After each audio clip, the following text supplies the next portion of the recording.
प्रवेश कर रहा हूं। वर्ष 2025 को मैं 100 वर्ष का हो जाऊंगा।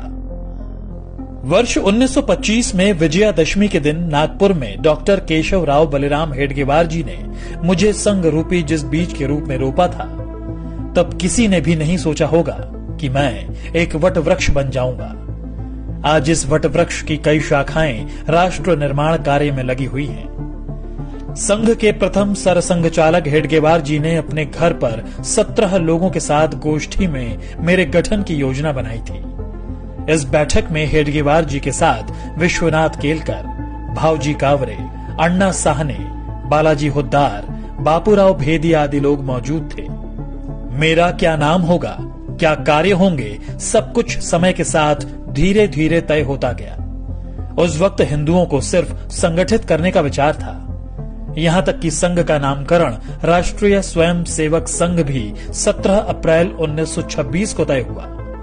इसी दिन हेडगेवार जी को सर्वसम्मति से संघ प्रमुख चुना गया, लेकिन सरसंघ चालक वे नवंबर 1929 में बनाए गए। मेरे नाम के अस्तित्व में आने से पहले 3 नामों पर विचार मंथन हुआ, जो थे राष्ट्रीय स्वयं सेवक संघ, जरीपटका मंडल और भारतोद्वारक मंडल,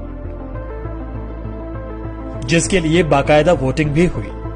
नाम विचार के लिए बैठक में मौजूद 26 सदस्यों में से 20 सदस्यों ने राष्ट्रीय स्वयं सेवक संघ को अपना मत दिया, जिसके बाद मैं यानी आरएसएस अस्तित्व में आया। पिछले कई दशकों से लगातार देश के कोने कोने में संघ की शाखाएं लग रही हैं। हेडगेवार जी ने व्यायामशालाएं और अखाड़ों के माध्यम से संघ कार्य को आगे बढ़ाया था। स्वस्थ और अनुशासित स्वयं सेवक होना उनकी कल्पना में था। 96 वर्ष के सफर में आज मेरे 80 से ज्यादा समविचारी और अनुषांगिक संगठन हैं। दुनिया के करीब 40 देशों में मैं सक्रिय हूं। पर मेरा यह सफर इतना भी आसान नहीं था। कई ऐसे मौके आए जब मुझ पर आरोप प्रत्यारोप भी लगे और यहां तक प्रतिबंध भी लगा दिया गया। इस दौरान स्वयं सेवकों के साथ दुर्व्यवहार भी हुआ, लेकिन हम स्पष्ट थे क्योंकि हमारा लक्ष्य स्पष्ट था।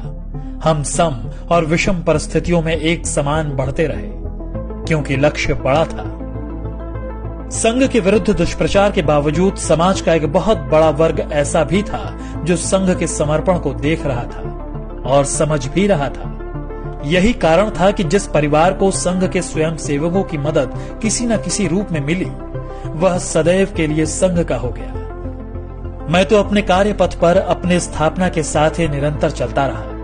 आजादी मिली, लेकिन विभाजन की विभीषिका के रूप में दर्द भी मिला।